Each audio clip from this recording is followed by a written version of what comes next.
It's a rainy day today and there's not really much else to do. I'm going to skip my run for the day and I'm going to go meet a buddy, and we are going to go to the Pioneer Threshermen's reunion. It's just a small town not too far from where I live, and they have old steam tractors and blacksmithing and sawmilling and some of the older primitive techniques of ways of life. So come along with us today if you want, and I'll show you a couple things from the Threshermen's reunion. The thing I like about it is, you know, when you think about off-grid living or primitive living or simple life or frugal life, the thing that appeals to me is I really like the idea of a simple life. And I'm really intrigued by the way they used to do things and the old tools and things like that. So that's one of the draws for me, is to see how they used to do things without electricity, without modern conveniences, and even the way they built their buildings and things of that nature. So let's go have a look.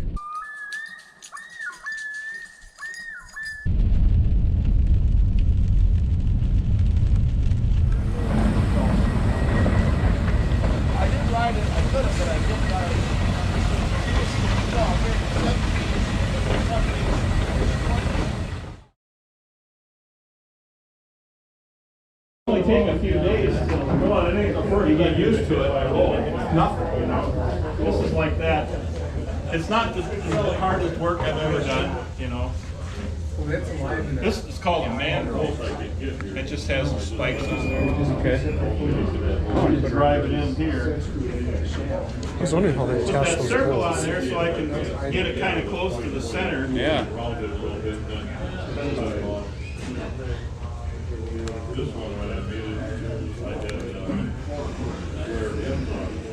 I thought you liked it. I made it rock different.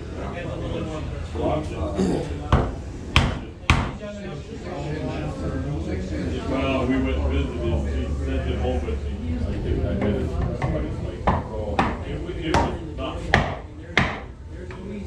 I think I sold it for something's kind of unstable with it. Is it best to turn green wood? Yeah, you know, it's the way it's been done for thousands of years.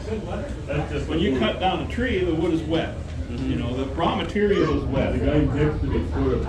Is it a little softer when it's green? What's that? Is it a little softer when it's green? It's a little softer. That's you know, everybody made $10. It'd be unheard of in the past to use dry wood, because you couldn't get a piece of wood big enough to make a bowl dry without it already being cracked and rotten. As wood dries, it shrinks. When you cut down a tree, the raw material is wet. What this is a long-handled knife. The blade itself is about 3/4 of an inch long. So when I make these on the anvil, I hammer it out flat, and then while it's still flat, that's when I grind it and shape the edge. Well, craftspeople, once again, you never conform your work to your tools. You conform the tools to the work. So when I start turning, first I'm just roughing it out. I'm just hitting the high spots. So you can see how it's cutting.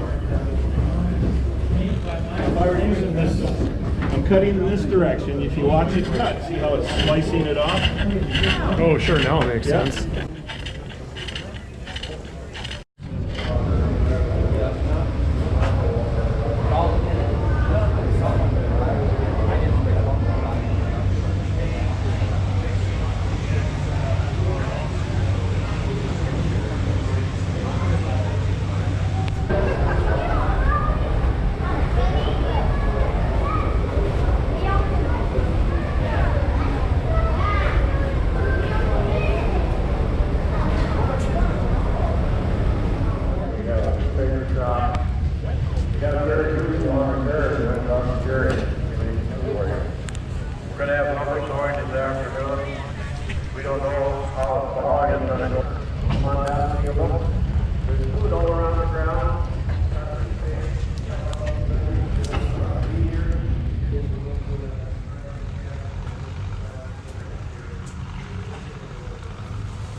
start the cabin here, they raised the floor and only put half of it back.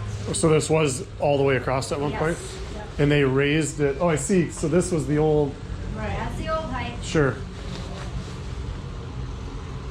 That's pretty low. I suppose people were shorter back then too. An average man back here. I'm gonna be leaving. We got our DU banquet. All right. What calibers are they making? Oh, 32, 30.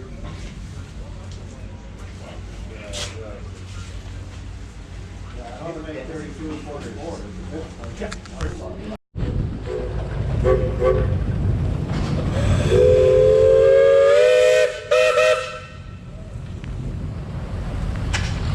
What do you think they would need something that big for? I don't know. Making roads or something, or?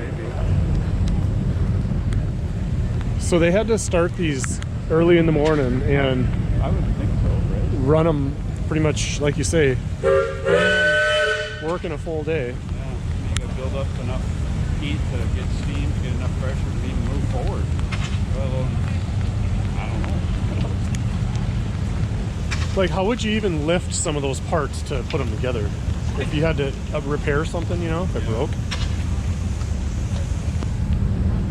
I think it's funny how the front steering is so, it's just chains on a spindle, you know? Hey, Bill, how are you doing?